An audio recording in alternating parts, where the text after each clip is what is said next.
तो यहाँ पे जैसे ओके, तो यहाँ पे क्या बोल रहा था, फोकल डिस्टेंस यहाँ पे हमारा चल रहा था और एक स्मॉल रिजल्ट यहाँ पे हमने डिराइव किया कि भाई इलिप्स के ऊपर अगर कोई पॉइंट होगा P, उसका दोनों फोकस इससे जो डिस्टेंस है वो फोकल डिस्टेंस उनका सम जो है मेजर एक्सिस के बराबर होगा, और मेजर एक्सिस मतलब लेंथ ऑफ मेजर एक्सिस के बराबर होगा, और लेंथ ऑफ मेजर एक्सिस जो है वो तो 2a है, मतलब 2a मतलब तो यहाँ से यहाँ तक होगा, ये a1 होता है, ये a1 a2 होता है ना। तो आपको क्लियरली दिख रहा है कि जो मेजर एक्सिस का लेंथ है वो दोनों फोकाई के बीच का जो डिस्टेंस है उससे ज़्यादा है। तो बस वही है कि sum of distances of focal distance is greater than distance between foci. Okay, तो ऐसा अगर है तो वो P पॉइंट इलिप्स पे होगा। तब इसको थोड़ा और डिटेल में देखते हैं कि जैसे मान लिया आपको फोकस पता नहीं है, इलिप्स विलिप्स नहीं, मतलब आप जो है अभी फोकस ऐसा वर्ड नहीं यूज़ करता है कोई क्वेश्चन में कि भाई दो फिक्स पॉइंट ऐसा यूज़ किया जाता है। तो उसके लिए एक छोटी सी थियोरी है, नोट है, वो लिखा देता हूँ। तो यहाँ पे लिखते हैं let P is a variable point. Okay, note करके लिख सकते हैं भाई, ये फोकल डिस्टेंस जो टॉपिक चल रहा है उसी का एक्सटेंशन है थोड़ा सा।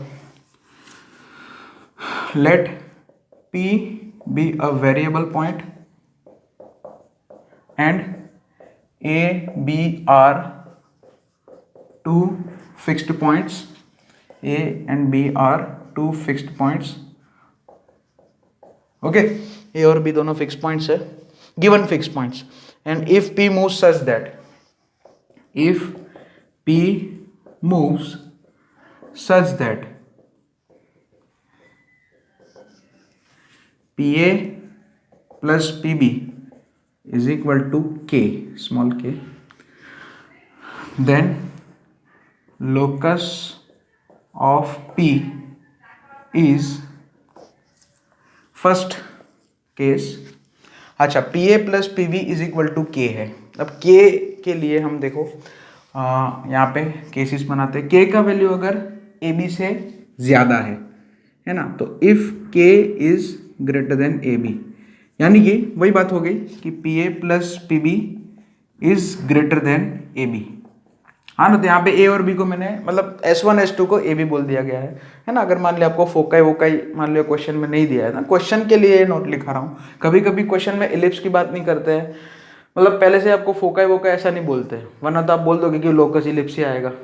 ठीक है, अगर आपको दो फोकाई ऐसा बोल दे कि भाई A and B are the foci of, तो फिर तो ऐसा ही आंसर आ गया। इसलिए फिक्स्ड पॉइंट ऐसा बोलते हैं कभी कभी कोई क्वेश्चन में कंफ्यूज करने के लिए जेई में, है ना। तो फिर बाद में ये जो है अगर ऐसी कंडीशन आ रही है कि PA प्लस PB वो वेरिएबल पॉइंट का उन दोनों फिक्स पॉइंट से डिस्टेंस का जो सम है वो अगर मतलब उन दोनों फिक्स पॉइंट्स के बीच के डिस्टेंस से ज़्यादा है ना, सम ऑफ, यहाँ पे लिख सकते हैं कि sum of distance of point P from A and B is greater than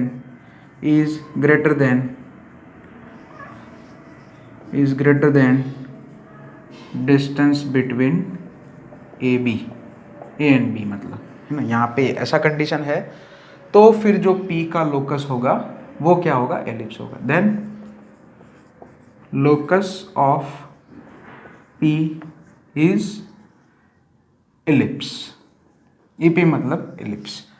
ठीक है, PA plus PB is equal to K, और K का वैल्यू अगर AB से ज़्यादा है, अगर मैं डायरेक्टली बोल दूं कि PA plus PB is equal to, अब K मतलब ये 2A, मतलब वही 2A को मैंने K बोल दिया है ना, K मतलब 2A मतलब कि मेजर एक्सिस का लेंथ अगर इलिप्स हो रहा है तो, अगर ये मतलब K का वैल्यू AB से ज़्यादा होगा तो ये इलिप्स होगा। अब दूसरा केस, अब K अगर AB के बराबर हो गया है ना, तो बहुत ही सिंपल सी बात है, अगर K अगर AB के बराबर हो गया तो क्या बनेगा इस कंडीशन के हिसाब से, PA plus PB is equal to AB। तो ये तो कोलिनियर पॉइंट्स का कंडीशन आ गया। देखो PA plus PB is equal to AB है, तो यहाँ पे AB और उसके बीच में कहीं P होना, क्योंकि बाहर रहेगा तो फिर तो ट्रायंगल इनइक्वालिटी लग जाएगी, है ना। अगर P पॉइंट ऐसा सोचते हैं कि भाई PA plus PB is equal to AB है ना, तो ये तो कोलिनियर पॉइंट्स का कंडीशन है, आपको पहले भी आता था ये तो, है ना, P A plus P B is equal to A B है, यानी कि A B distance is equal to P A plus P B, तो यही होगा ना कि पी बीच में होगा, है ना, ए डेस बी डेस सी में हमने देखा ही है ये चीज़। ये तो कोलिनियर पॉइंट्स हो जाएंगे। मतलब यहाँ पे आपको पी पॉइंट, मतलब आपका जो पी पॉइंट है और ए और बी के बीच में जो लाइन सेगमेंट है, ए और बी पॉइंट को ज्वाइन किया गया जो लाइन सेगमेंट है, उसके ऊपर आपका मूव कर सकता है। यहाँ पे क्या होगा, एलिप्स बनेगा, है ना। यहाँ पे क्या बनेगा, यहाँ पे ए और बी फोकाई बन जाएगी, और आपका जो पी पॉइंट है वो कहाँ मूव करेगा, जहाँ पे मूव करेगा वो एलिप्स होगा, ठीक है, वो, है ना। तो घुमा फिरा के वही बात मैं इसलिए लिखा रहा हूँ क्योंकि फोकाई ऐसा वर्ड नहीं यूज़ करेगा वो क्वेश्चन में आपको कंफ्यूज करने के लिए, ठीक है। टू फिक्स पॉइंट ऐसा यूज़ करेगा, तो फिर इसलिए मैं ये सब नोट्स लिखा रहा हूँ। तो यहाँ पे जैसे k is equal to A B हो गया, P A plus P B is equal to A B हो गया, तो आपका p पॉइंट जो है ए बी लाइन सेगमेंट पे, मतलब ए पी बी जो है तीनों कोलिनियर हो जाएंगे, और p जो है p is lying between A and B हो जाएगा, तभी तो P A plus P B is equal to A B होगा, ठीक है। और तो यहाँ पे ये लोकस हो जाएगा, क्या लोकस होगा, p का लाइन सेगमेंट ए बी, है ना।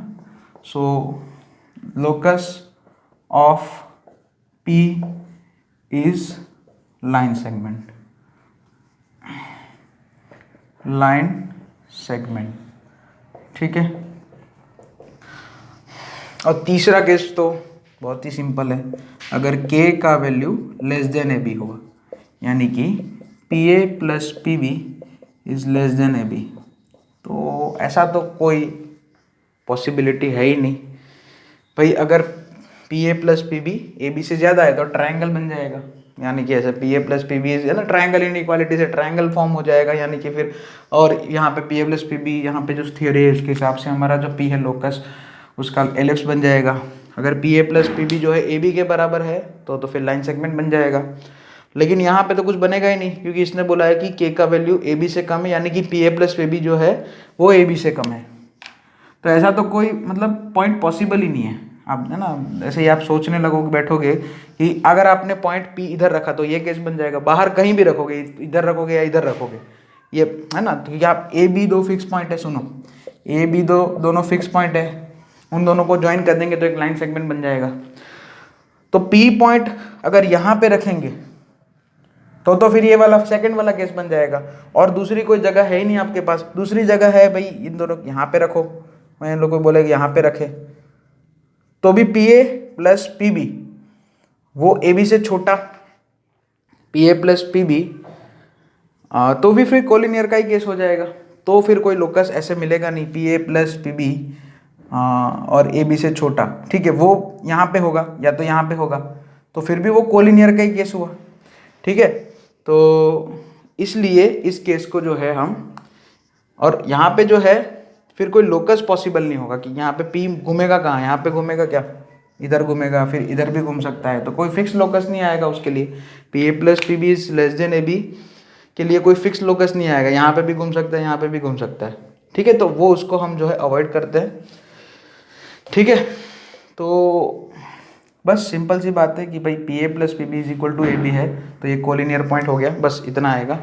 तो इसमें जो है पी के लिए कोई लोकस नहीं आएगा, no locus possible, no locus possible, यहाँ पे कोई लोकस पॉसिबल नहीं है, ठीक है। बेसिकली हम यही दो केस को देखते हैं, और इसमें भी हमारा चैप्टर इलिप्स है, तो ये मेन केस यही है, और ये तो खाली ऐसे ही है। सेकेंड वाला केस तो आपने फर्स्ट चैप्टर कोऑर्डिनेट सिस्टम उसमें जब है डिस्टेंस फॉर्मूला के अंदर ही देख लिया था, तो उसमें तो कोई खास है नहीं बात, ठीक है। चलिए, तो ये नोट करके आप कर लेना, फिर एक आध क्वेश्चन कर लेते हैं ताकि कुछ पता चले क्या चल रहा है, ठीक है। मेन तो ये दो केस ही है, तीसरा केस तो कोई काम का नहीं है हमारे लिए, थर्ड केस तो खाली जैसे ही है, और मेन उसमें भी ये फर्स्ट केस सबसे बेस्ट, इलिप्स के लिए तो वही है। चलिए, तो अब हम आगे बढ़ते हैं, इसमें कुछ क्वेश्चंस कर ले ताकि ये टॉपिक को हम ख़त्म यहाँ पे इधर ही एंड कर पाए। तो एक आध क्वेश्चन लिखते हैं। देखो, ये जो क्वेश्चन लिख रहा हूँ उसमें इलिप्स की कोई बात ही नहीं है, मतलब इलिप्स ऐसा वर्ड नहीं यूज़ किया है इसने क्वेश्चन में, फोकाई कुछ नहीं बोला है। लेट ए ऑफ 2 0, बस इतना ही डायरेक्ट बोल दिया है। बी ऑफ 10 0, ठीक है, and P is a variable point such that, बस यही है statement, point such that P A plus P B is equal to K. Fine, then find, बस यहाँ पे के की वैल्यू दी है, find locus of P if K is equal to 8, second point, K is equal to 6, third point, K is equal to 10। तो आप ये मानेंगे यहाँ पे p एक वेरिएबल पॉइंट है और यहाँ पे a और b वो दोनों फिक्स पॉइंट है। a के कोऑर्डिनेट से 2, 0 दोनों ही एक्स एक्सिस पे है ना, दिख रहा है मुझे, और b के कोऑर्डिनेट्स दिए 10, 0। p के कोऑर्डिनेट्स कुछ लिखने की अभी ज़रूरत नहीं है क्योंकि वो तो वेरिएबल पॉइंट है, h कमा के सपोज कर सकते हैं लेकिन ज़रूरत नहीं है। सो यहाँ पे P A plus P B is equal to K दिया है। सबसे पहले हम ए बी डिस्टेंस लिख देते हैं साइड में क्योंकि उसका ज़रूरत पड़ेगा। तो ए बी डिस्टेंस कितना है, 10 - 2 8 है। तो first case if k is equal to 8 यानी कि P A plus P B is equal to 8। हाँ, तो वो ए बी के बराबर है। देखो ए बी भी 8 है ना हमारा, तो P A plus P B, यहाँ पर हमारा कंडीशन क्या बन गया, P A plus P B is equal to A B. तो फिर ये तो कोलिनियर का केस हो गया, सेकंड वाला केस बन गया हमारा, ठीक है। ओके, तो यहाँ पे ए, फिर यहाँ पे बी और यहाँ पे कहीं पी आएगा, तो पी का लोकस क्या आ जाएगा, ए बी लाइन सेगमेंट। अब ये तो मैंने डायग्राम में ड्रॉ कर दिया, अब मुझे ये जो है उसको मतलब मैथमेटिकली इसका आंसर भी तो लिखना है। तो देखो ए और बी दोनों पॉइंट, ये पॉइंट्स है ना, ये सब पॉइंट्स का कलेक्शन है। ए और बी दोनों खुद भी आएंगे, ठीक है, ए और बी दोनों भी आएंगे क्योंकि वो तो रहेगा यहाँ पे पी पॉइंट ए के बराबर हो गया तो भी हो जाएगा ना, फिर P A plus P B is equal to A B तभी रहेगा क्योंकि फिर पी उसमें पी ए 0 हो जाएगा, है ना, तो P B is equal to A B, ऐसा ही हो जाएगा, ठीक है। और पी अगर बी पॉइंट हो गया, मतलब पी पॉइंट जो है बी के ऊपर कोइंसाइड कर गया तो भी चलेगा, तो भी ये जो है रिजल्ट वर्क करेगा, ये कंडीशन वर्क करेगा। तो यहाँ पे पी जो है यहाँ पे मूव हो रहा है, उसका जो लोकस है ये है, ए बी लाइन सेगमेंट है पूरा, ए बी लाइन सेगमेंट में ए और बी भी इंक्लूडेड होते ही है। तो यहाँ पे इसको मुझे अगर मैथमेटिकली इसका आंसर लिखना है तो एक तो ये ए और बी दोनों, मतलब ये जो ए बी लाइन है वो वाई एक्सिस का एक पोर्शन है, यानी कि मैं वाई इज इक्वल टू 0 ऐसा तो लिखूंगा ही। और दूसरा क्या है, अगर खाली y इज इक्वल टू 0 लिखा तो पूरा एक्स एक्सिस आ जाएगा, तो p पॉइंट हमारा पूरा एक्स एक्सिस पे थोड़ी घूम रहा है, वो तो a और b पॉइंट और उन दोनों के बीच में घूम रहा है। तो उसके लिए अब देखो खाली y इज इक्वल टू 0 बोला तो पूरा एक्स एक्सिस आ जाएगा, तो मतलब यहाँ पे मुझे बाउंड करना है, मुझे है ना यहाँ पे ये एक्स एक्सिस को बाउंड करना है a और b के बीच में, इसलिए x कोऑर्डिनेट के लिए भी कंडीशन लिखेंगे कि भाई जो x का वैल्यू है, p का जो x कोऑर्डिनेट है वो 2 और 10 के बीच में होगा, और 2 और 10, 2 और 10 भी कैसे है, इंक्लूडेड है। तो दिस इज द, ये जो है मैथमेटिकल फॉर्म में आंसर लिख दिया कि भाई y इज इक्वल टू 0 होगा, है ना, ये लाइन सेगमेंट का आंसर लिखने का ऐसा एक तरीका है। अगर ये वैसे y इज इक्वल टू 0 लिख दिया और y इज इक्वल टू 0 मतलब यहाँ पे a और b दोनों x एक्सिस पे है, ये जो ए बी लाइन सेगमेंट बना है वो x एक्सिस का एक पोर्शन है ना, एक पार्ट बोल सकते हैं। लेकिन अब खाली y इज इक्वल टू 0 लिखा तो सेटिस्फाई नहीं होगा, मतलब तो सेटिस्फाई मतलब ये फिर ऐसा हो जाएगा, फिर तो पूरा एक्स एक्सिस आ जाएगा। लेकिन यहाँ पे मुझे बाउंडेड चाहिए, यहाँ पे a से लेके b तक ही है, पूरा एक्स एक्सिस नहीं है, इसलिए x के ऊपर भी p है ना, x के ऊपर भी कंडीशन आ जाएगी, है ना, p ऑफ एक्स वाई है मान लिया पॉइंट, तो p का y कोऑर्डिनेट 0 यानी कि y इज इक्वल टू 0, और खाली y इज इक्वल टू 0 लिखेंगे तो एक्स एक्सिस हो जाएगा, ठीक है। तो बस इसलिए यहाँ पे ये ऐड करके लिखना पड़ेगा, एंड इसलिए लिखा क्योंकि ये दोनों कंपलसरी है ना, y इज इक्वल टू 0 भी होना चाहिए और 2 less than equal to x less than equal to 10 ये भी होना चाहिए। तो ऐसे कंपलसरी थिंकिंग आ गया, इसलिए बीच में एंड लिख दिया। तो ये फर्स्ट पार्ट तो ऐसे ही हो गया। Next second part, second part क्या है भाई, P A plus P B is equal to K, उसमें के आपको 6 दिया है। तो second part K is equal to 6, यानी कि P A plus P B is less than A B. ये तो अभी मैंने बोला, ये तीसरा वाला केस हो गया, नो लोकस। तो इसका आंसर लिखने की कोई ज़रूरत नहीं मुझे, है ना। तो ये तो नो लोकस हो गया, बराबर है। तो अब यहाँ पे बस थर्ड केस बचा है, उसको सॉल्व कर देते हैं। थर्ड केस क्या है, के इज इक्वल टू 10 बोले तो P A plus P B is greater than 10, यानी कि ग्रेटर देन ए बी है। हाँ, 10 मतलब ग्रेटर देन ए बी हुआ। So P A plus P B is greater than A B. तो अब हमारी देखो, हमारी थिंकिंग क्या रहेगी कि एक वेरिएबल पॉइंट का दो फिक्स पॉइंट से डिस्टेंस का सम जो है वो उन दोनों फिक्स पॉइंट्स के बीच के डिस्टेंसेस ज़्यादा है ना। Sum of distance from sum of distance of moving point P from two fix points is greater than, वो वाली देखो स्टेटमेंट आ गई, is greater than sum of distance between A and B, या फिक्स पॉइंट है ना। तो फिर ये पी का लोकस जो है एलिप्स बनेगा। सिंपल। अब हम ठीक है, हमें पता है कि एलिप्स बनेगा, लेकिन हमें एलिप्स बनेगा ये पता है। सो पी मतलब लोकस ऑफ पी लिख देना, एलिप्स बनेगा यहाँ पे, ठीक है। अब एलिप्स बनेगा इतना नहीं, फाइंड द लोकस, इक्वेशन भी निकालना है, हम इक्वेशन भी निकाल ही देते हैं, मतलब है ना। वैसे मतलब छोटा छोटा कोई क्वेश्चन आता है तो उसमें मान लिया कि आपको ये 3 केस में खाली आप जो है नाम बता दो कि लोकस कौन सा बनेगा, लेकिन हम तो यहाँ पे देखो जेई की तैयारी कर रहे हैं, इसलिए पूरा ही सॉल्व करेंगे यहाँ पे। तो अब यहाँ पे देख लेते हैं, ए एक्स एक्सिस ड्रॉ करता हूँ मैं, मतलब ए और बी दोनों है, फोकाई हो जाएगी। ए ऑफ 2 0 लिख दिया और बी ऑफ 10,0 लिख दिया। एलिप्स का जो सेंटर होता है वो दोनों फोकाई का मिड पॉइंट होता है, ठीक है। तो सेंटर ऑफ एलिप्स यहाँ पे क्या हो जाएगा, इन दोनों पॉइंट का मिड पॉइंट वो लिखेंगे 10 + 2/2, यानी कि 6 मतलब, और जी 6,0, ठीक है। जो सेंटर है एलिप्स का वो 6,0 हो जाएगा, ठीक है। और हमारा जो स्टैंडर्ड एलिप्स होता है वो x² / a² + y² / b² = 1 है। तो उसका सेंटर क्या होता है, 0 0। तो ठीक है, ये जो हमारा इक्वेशन, ये जो हमारा क्वेश्चन है उसमें हमारा एलिप्स जो है इस साइड थोड़ा शिफ्ट हो गया है ना। यहाँ पे एलिप्स क्या होता है, उसका सेंटर 0 0 होता है, और ये जो हमारा रिक्वायर्ड लोकस है अभी जो रिक्वायर्ड ये थर्ड केस में जो इलिप्स बन रहा है वो इलिप्स जो है इस साइड थोड़ा शिफ्ट हो गया है, ठीक है। तो उसके हिसाब से उसका जैसे तो शिफ्टिंग ऑफ आपको पता ही है, शिफ्टिंग जैसे हमने पैराबोला में सीखा था, यहाँ पे भी आपको स्टैंडर्ड इक्वेशन दिया है और शिफ्ट करके इक्वेशन लिखना आपको पता ही है। जैसे मान लिया आपका, हाँ यहाँ पे तो एच कमा के मान लिया, बोल दिया कि भाई ये हमारा इलिप्स जो है स्टैंडर्ड इलिप्स, उसका सेंटर एच कमा के पे शिफ्ट हो गया। तो फिर स्टैंडर्ड इलिप्स का इक्वेशन कैसा हो जाएगा, शिफ्टेड इलिप्स का इक्वेशन क्या हो जाएगा, x - h का whole square plus y - k का whole square divided by b² = 1। खाली x की जगह x - h हो जाएगा, y की जगह, ये मैंने आपको पैराबोला में पढ़ा रखा है। तो उसी के हिसाब से यहाँ पे जो शिफ्टेड इलिप्स होगा उसका इक्वेशन क्या चाहिए, इलिप्स ऐसे आ जाएगा, ठीक है। ये इलिप्स का ऐसा कुछ बन जाएगा, ठीक है। हाँ, क्योंकि ये दोनों फोकाई है। सो यहाँ पे जो शिफ्टेड इलिप्स है उसका इक्वेशन x - 6 का होल स्क्वायर अपन a² प्लस y² b² = 1।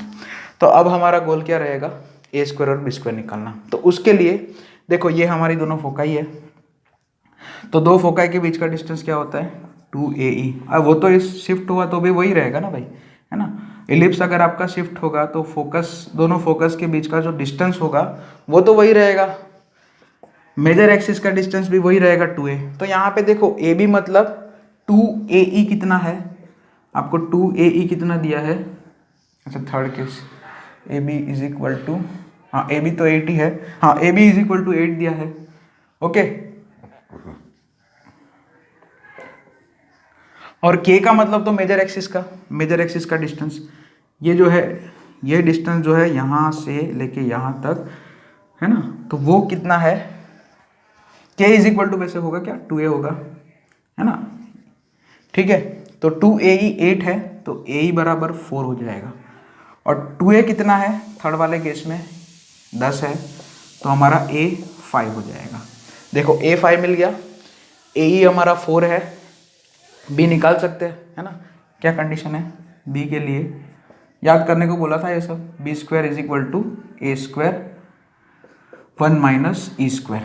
ए स्क्वायर मल्टीप्लाई करो तो B square is equal to A square minus A square.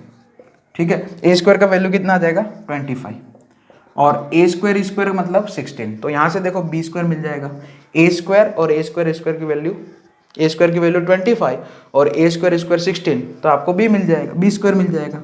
तो बी स्क्वायर कितना आएगा 25 माइनस 16 बोले तो 9।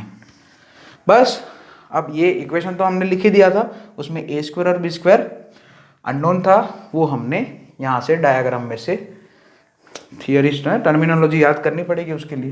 तो ए स्क्वायर का वैल्यू 25 यानी कि x माइनस 6 का होल स्क्वायर अपन 25 प्लस वाई स्क्वायर अपन बी स्क्वायर कितना है 9 इज इक्वल टू 1। तो ये जो थर्ड केस है उसका ये आंसर हो जाएगा लोकस। मैथमेटिकल फॉर्म में हमें पता तो चल ही गया था कि ये एलिप्स बनेगा, शिफ्टेड एलिप्स बनेगा, ये भी पता चल चुका था, लेकिन इक्वेशन भी मैथमेटिकली लिखना कंपलसरी। ठीक है, तो ये भी लिखना था हमें, इसलिए ये लिख दिया। ओके, तो ये नोट डाउन कर लेना इस क्वेश्चन को। इसमें 3 पार्ट थे, मेन तो तीसरा वाला पार्ट ही है हमारा, क्योंकि हमारा चैप्टर उसी के ऊपर है इसलिए। ओके।